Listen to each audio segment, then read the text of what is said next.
Hi, folks. Welcome to It Matters Radio. I'm Ken Ween, and my co-host, the masked Catwoman, Monica Brinkman. Monica is wearing a mask today to remind us all that we have a responsibility to one another to wear our masks whenever we are out in public. The idea being, of course, to keep one another healthy, keep our germs to ourselves during this pandemic, and, hopefully in the not too distant future, between medical advances in treatment and advances in immunology, we can all take the masks off. But in the meantime, at least, Monica, you're wearing nice little kitties. Yes, I And thought, well, I looked for a doggy, but I couldn't find one. that's okay. Although our guest today did his novel, which is called Floating Twigs. He did write a book that begins with a dog. But first, let me introduce him. His name is Charles Tabb, and he is from Florida originally, where Floating Twigs takes place. But now he lives in Virginia. He's still in the South. Uh, and you may detect a little bit of a Southern accent when he starts speaking to us. He was an English teacher, a middle and high school English teacher, and now he is writing. And I got to talk with Charles Chuck, I'm going to call him, because that's his nickname. I got to talk with Chuck a little bit, obviously, when we were setting up the interview. And I know that this novel, Floating Twigs, is actually begins with an event that happened in Chuck's life. And Chuck, I'm going to just ask you, you told me the story of the event, the dog, but I'd like, in the novel, we'll get around how you twist it in the novel because it becomes a totally different one.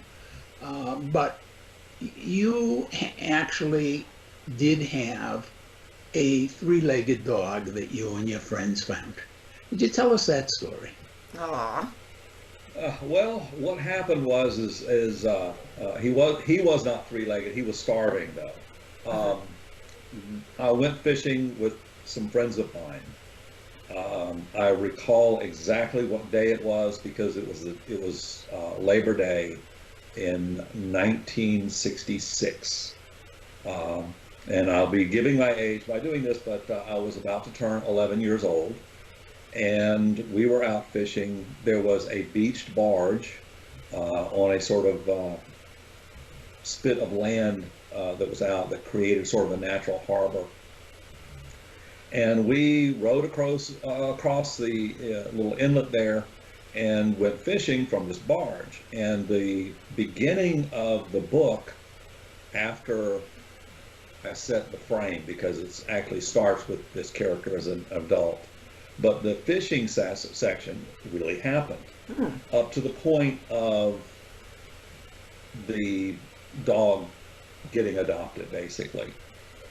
So what happened in the real life was we went fishing, my friends and I were fishing, and a starving dog came walking over the dunes, and we were absolutely shocked. This dog was, when they say skin and bones, I know some people exaggerate that. That is not exaggeration. No. And so one of my friends decided, I'm going to adopt the dog. Well, the friend's life situation is what I base my protagonist's life situation on. His parents were alcoholics, neglectful, overall, basically nice people most of the time. But we went back, and he was going to adopt the dog, and we brought it up to his house, and his father was there and saw the dog, and he said, that dog's suffering. And he got up and went into the house and came outside with a gun, and he shot the dog right in front of us. I mean, here I am, I'm almost 11. I was very traumatized by this. I never told anybody that story until Floating Twigs was published a couple of years ago. But writing the book and giving the dog a different result of his life, Right. a different outcome, was cathartic in a sense. Psychologically, it helped me to deal with what had happened as a child. But that was the real story.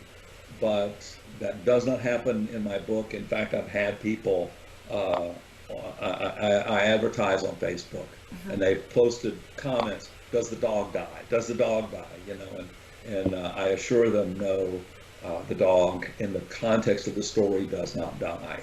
Now, and they ask So you, that's a little different, I think, from most dog stories. But then again, the dog is really more of a catalyst for the rest of the story. well, now when people ask you that question, Chuck, you can tell them, hey, they find out the answer, go to the podcast. There you go. These guys, you know, go for the understories. I'll get cards printed up. So go to this website. You know, though, I have to say something, Chuck. It seems like back when we grew up, because I'm around the same age as you, people treated animals differently. Oh, yeah. I can remember I was in tears because my dad went and drowned a bunch of kittens and Yeah, thought nothing of it. Yeah. So I'm glad that is changing.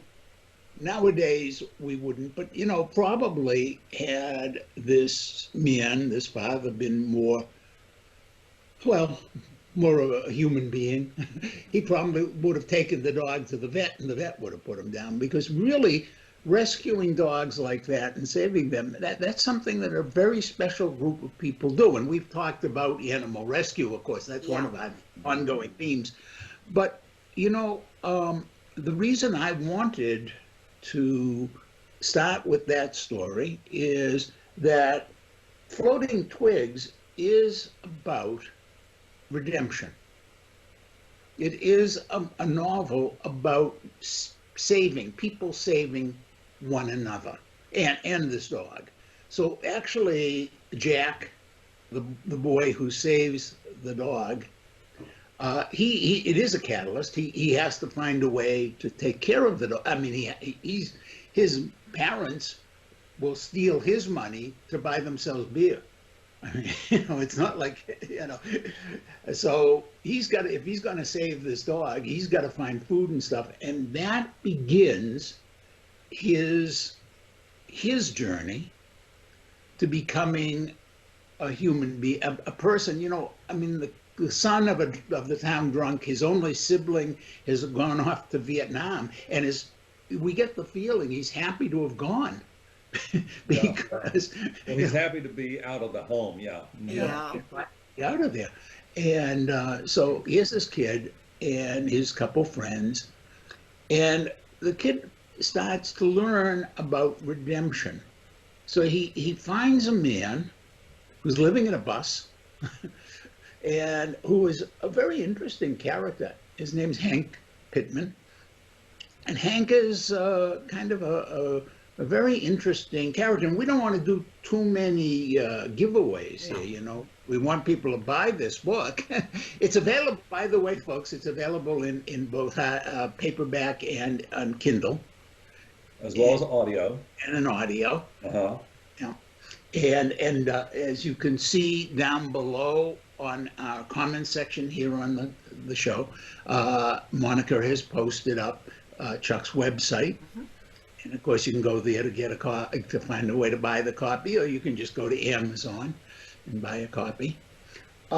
Anyway, Hank Pittman he's a man in pain. And in a sense, Jack is saving him at the same time that Hank is becoming a father figure.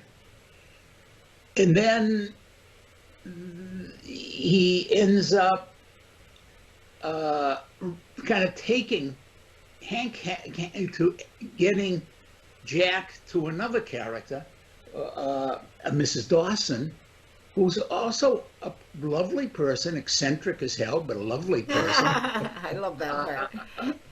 and but but uh, then she's in need of saving in some ways, and then Jack is, but she's also saving Jack, and so this is a novel about the village. Was that your intent, Chuck, to write a novel about the village? I think it grew into that. Just, I think I'm very much, different writers are, I think, driven by different aspects of their literature. Some are very, very plot oriented, that kind of thing. I'm very character oriented. I tend to be very much in tune with the characters that I write and their situations. And so I think what then becomes of that aspect of my writing becomes more like what you're saying, this village concept. I definitely set out to show how love changes people. Jack is young enough that he hasn't gotten difficult. A lot of kids in that situation begin to rebel enormously as they get into their teenage years. And he's still young enough that he hasn't started doing that. I make it clear that he's not the perfect kid. No, and he's right on the edge of getting caught Yeah, up. he is really. I definitely said it where I hope is obvious that he's at a crossroads in his life. Well, if he were only this good, sweet, loving kid, you would have written a fine novel for 5-year-olds. Yeah, yeah. Right. These are real characters. Yeah, he is definitely at a crossroads, and he's still trying to make a decision, not a conscious decision, but a subconscious decision as to the direction of his life, I think. Mm-hmm. And he's just really fortunate that finding this dog, first of all, I looked at it as finding the dog gave him a purpose in his life. Yep. And that sense of love. I mean, the subtitle is A Boy, a Dog, and the Power of Love.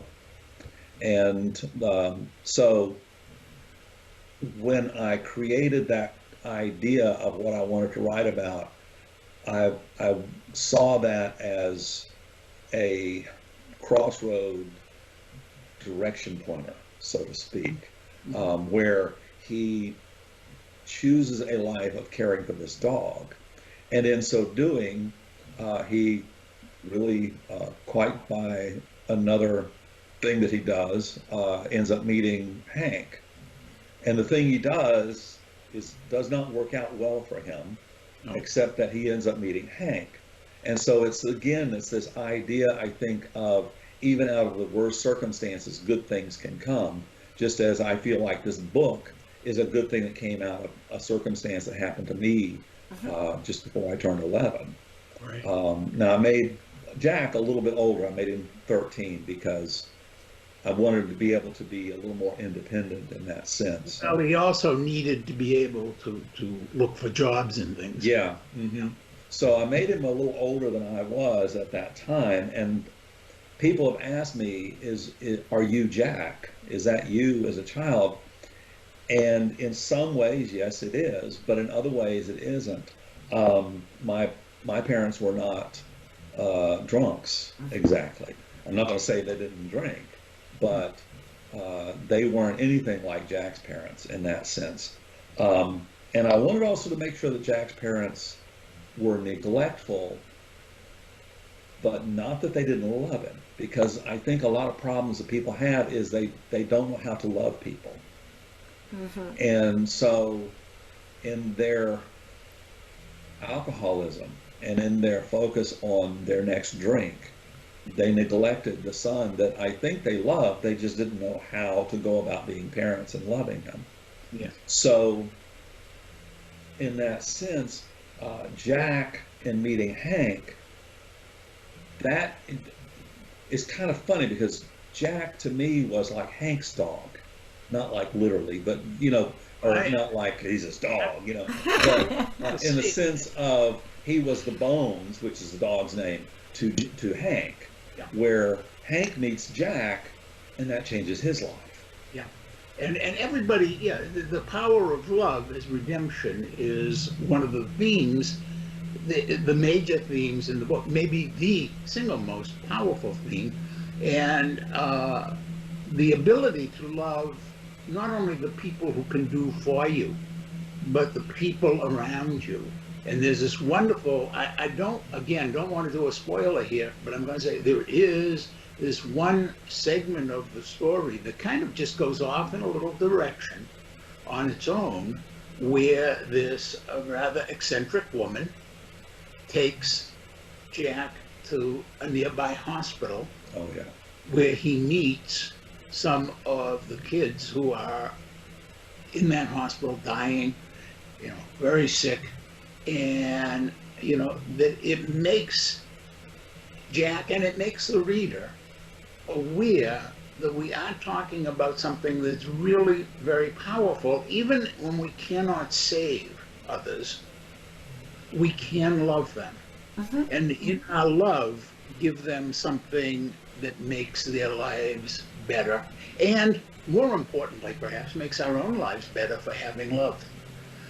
And I think that therein lies the real kernel of this story, which is very much a story about human love, the capacity for love, the growth of love, the resumption of love. But no good story can ever be written all in one color, as it were. If you're going to have black, you've got to have white. If you're going to have happy, you've got to have sad. If you're going to have love, you have to have hate. And so going on in this book, you also have a second theme, a group of people who are motivated not by love, but by hate and resentment. And you want to talk a little about that, the role of that in Village? Well, the problem that Jack runs into a lot is that people prejudge him because of his life situation. And again, I don't want to go into a lot of details about some of those people and what they do, but he does deal with two kids that are just a little older than he is, and they're bullies, and I hesitate to use that word simply because I used it when pitching the book one time, and the editor said, well, I don't do middle grade, and this is not a middle grade book. But because of that one word, it became, oh, this is a middle grade book. Not about bullying. This is about viciousness and hate. Yeah. Big difference. These kids may have been kids, but you can already see down the road that they're going to be just vicious and vicious and vicious. They're thieves, they're perjurers, they're haters, and to be honest, Jack is not blameless in this. He helps bring about their anger. Yeah. And he probably deserved a couple thumps for what he did. Yeah. But they can't let go. Yeah, yeah. They to me, they have found somebody to hate, and there are too many people in the world that's really what they look for. And that is one of the saddest things I think about the human race, is that there are people that they have to hate something. Yeah. And these two young boys, they found Jack as their person to hate, and they hate him together. And I always in the book try to make sure that I also presented, if it was a person in a profession or a situation, the opposite end of that as well. Somebody who was good. There's a policeman who is not very nice, but I also make sure that there are other policemen who are. I don't want anyone thinking, I'm attacking policemen. There's a teacher who is not very nice, but he mentions that he had some really great teachers in his life. So, I mean, I'm a former teacher, and it's like any walk of life. You're going to get good people and bad people in those professions. So this opposite end of that love spectrum. There's one person in the book who really is, again, like the dog, the catalyst. And she is the catalyst for the hate side, for the negative side. She works in the school. She's not a teacher. She's a secretary or something. And she is gossip. Every village has, and none of us really want to recognize, is she is the destructive rumor monger. And isn't it so much a part of our human existence that so often want to hear the rumor? We want to hear the spewer of hate.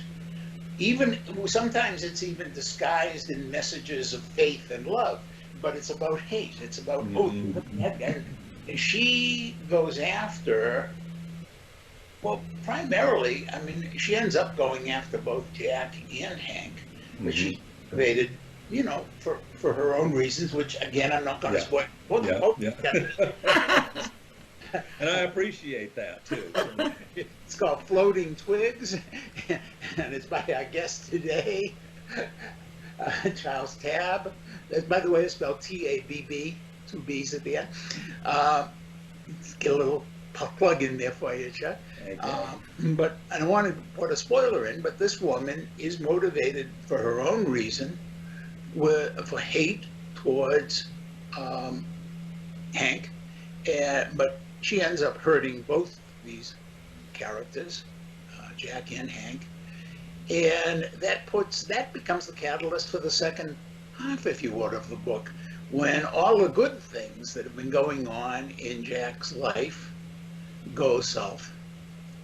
And I'm not going to get us into a discussion of what happens and how it all gets resolved, except to say that it does resolve in such a way that at the end of the book, we understand why the narrator, which is Jack, why he has come back to this town from where he lives now. And it's a very moving ending, because it does remind us that in the end, love, caring, and those positive forces in the village can make a difference, can save lives, can save souls. Unfortunately, what we don't know, and maybe, I don't know, maybe Chuck, you'll want to write a follow-up book about what happens to the two kids who are Jack's nemesis, and what happens to how the woman who was so angry at Hank, and what happens to this police officer who, by the way, is as the older brother of one of the two kids who were beating up on Jack. What happens to him?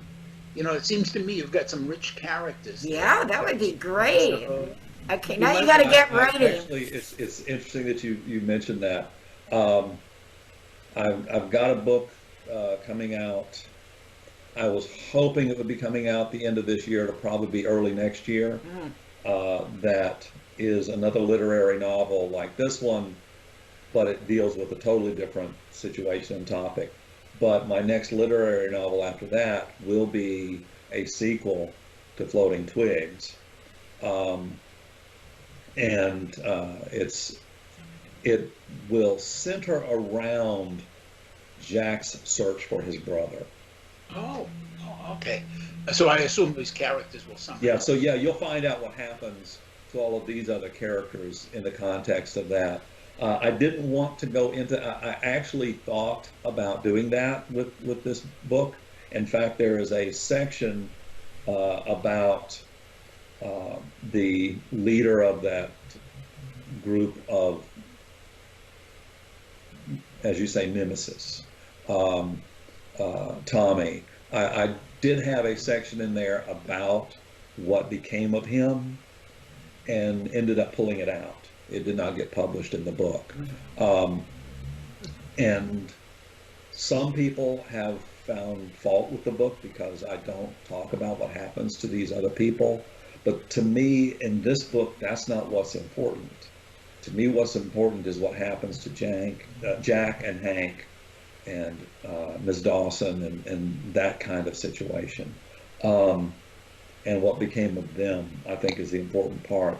Because at the end, and I won't talk much about why it is the end and what's going on, but Jack, something he mentions in talking to some people, reminds him of Floating Twigs, which is a game that he plays that happens twice in the book, once early on to set the reason for the title, and once later, which is, as it's stated, the last time he ever plays the game, which is symbolic of the idea he's not a child anymore.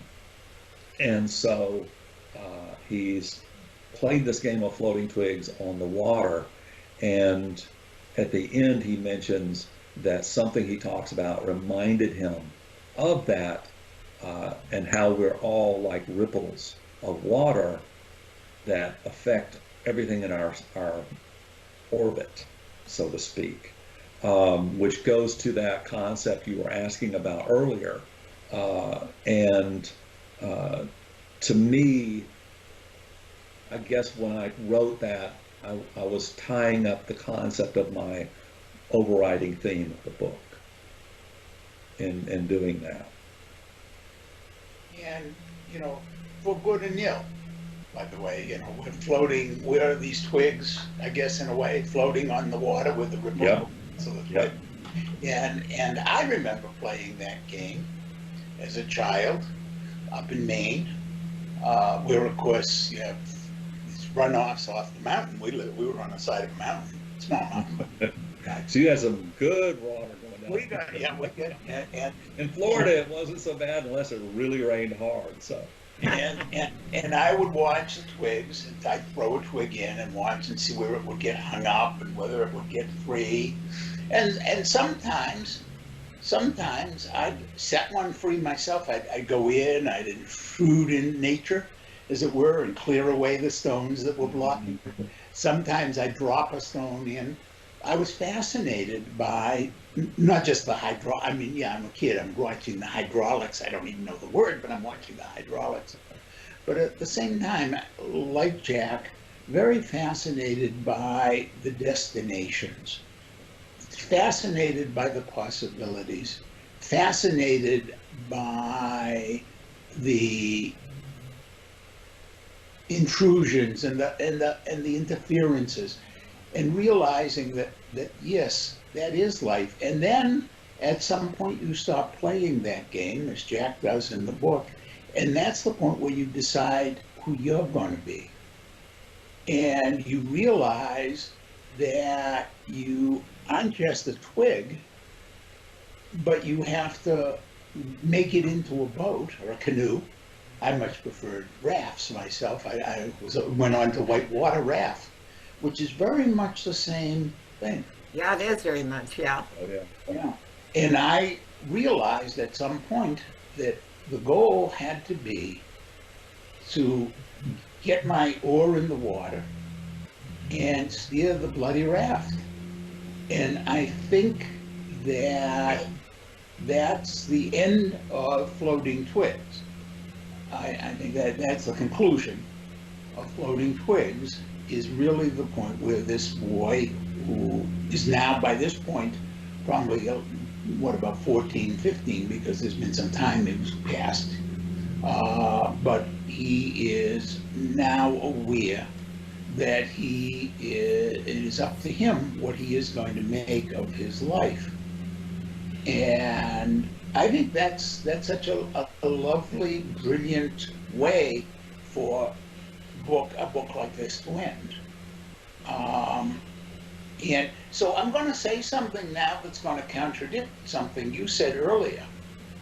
You said, Okay. I agree with you. This is an adult novel.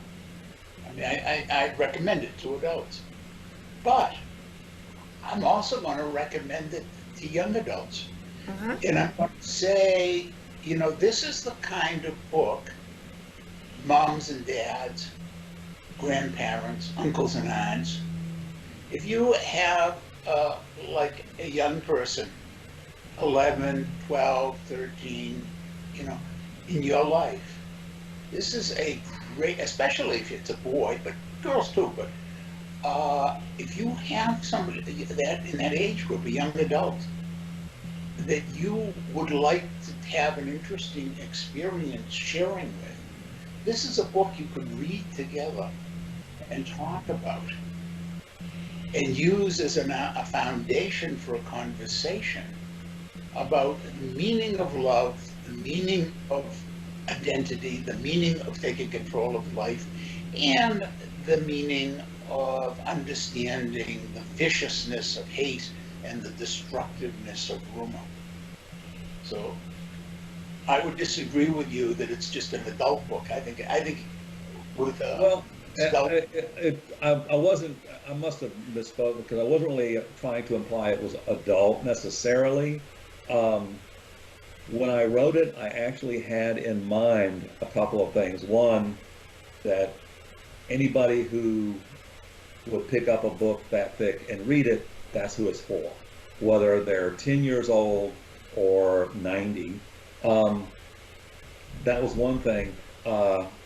Another is that I thought about, because I taught school for so many years, taught middle and high school, that I wanted to write a book that I felt would be really good to teach in the school. And so I agree with you 100% on what you said. But I didn't want it pigeonholed to a middle grade book. Right. Which, if you've seen middle grade books and you look at mine, this is not a middle grade book, simply because there are quote unquote bullies in the book. The young lady I was talking to had just only recently started the job, and I felt she needed some seasoning, let me say one more thing, because I do think you just touched on something else that I want to comment on. Okay. Yes, it certainly would be an appropriate book to read in school. But I'm going to iterate what I said before, because one of my pet peeves is that parents and grandparents and uncles and aunts think that because their kids are reading books in school, that's fine, that's sufficient, and it's not. Oh, no. This is a great book for family reading. One of the things I grew up without, and have always thought was one of the really saddest things about my life, strangely, was that my parents did not read. They had no interest in us sitting down and reading together as a family. And whenever I have heard about people who grew up in homes where first the parents read to the family, and I don't mean just, bedtime, good night moon, you're lying in bed, but I mean reading, turn off the bloody television. Nothing is going to happen on Netflix tonight, folks. Turn off the television and get out a good My book. daughter was 8 years old. I would get books, Treasure Island, Nancy Drew mysteries, which aren't the best things in the world, but if it gets a child, I to read love it, them. Fine. All girls I'm do. not saying that because I read Hardy Boys. Hardy Boy Mystery was the first book I read cover to cover, and I stayed up all night reading it. But I was raised by readers. My mother would read books and she would give them to me. Mm. Read this, you'll like it. When I was young, you know. When my daughter was like 9 years old, I would start reading books to her that were probably, if she were going to pick up a book, that wouldn't have been the one she would pick up.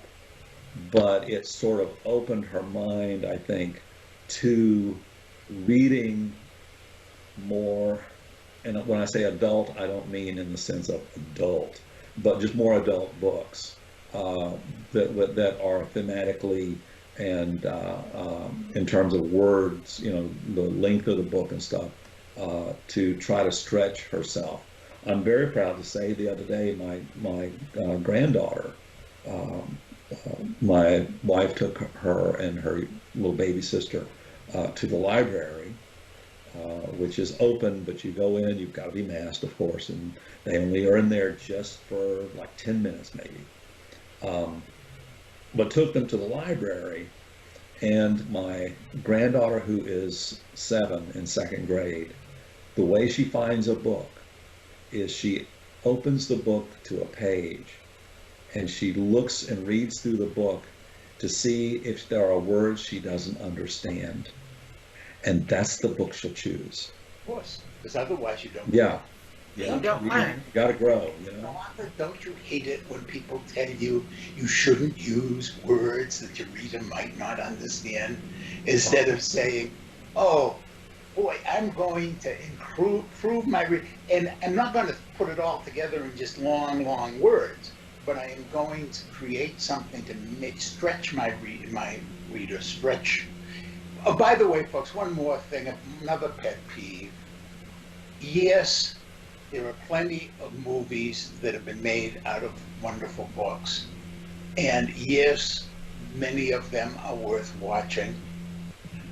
But it is not the same thing to watch a movie with your kid as to read the book. Take turns. Read one chapter a night. Okay?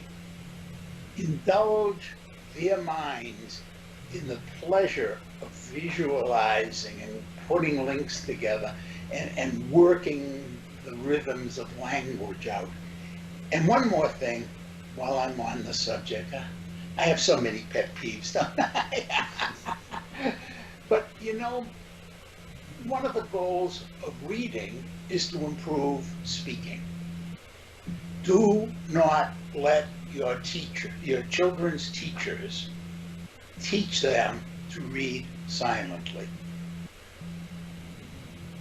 The goal should be to read aloud so you hear. Yeah, that's what we always did. And the glory of the language. And that helps you to speak and to write better. Well, here's the great thing about reading out loud. If you write something and you read it silently, you'll miss things that where you've made mistakes. But if you read it out loud, you catch tons more mistakes that you've made, repeating a word or misspelling a word or anything like that. My books, when I write them, one thing I will do is, before it ever gets published, I'll read the final copy before I'm ready for it to be published. I'll read it out loud to myself. And when I'm reading that manuscript out loud, I will catch so many more problems than I did just reading it silently to myself. So, and when I taught, I would have my students, if they wrote a paper, before they could turn it in, they had to get into small groups in the classroom, and each of them read aloud what they've written. And everyone's to listen, and it made my grading a lot easier. I bet. Well, with that, folks, with a hint about how to even be a better teacher, let me just remind you, folks, that Monica and I have had the pleasure today of a new friend, Chuck Tabb, who is the author of Floating Twigs. And this time I'm going to read the subtitle as well, A Boy, a Dog, and the Power of Love. please check it out.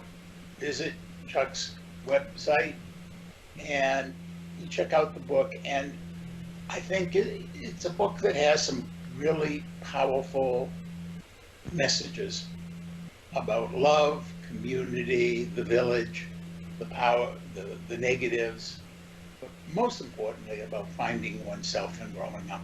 Chuck, thank you so much for joining us today. Thank you. It was my pleasure. I really enjoyed this. Thank you. Bye-bye. Bye.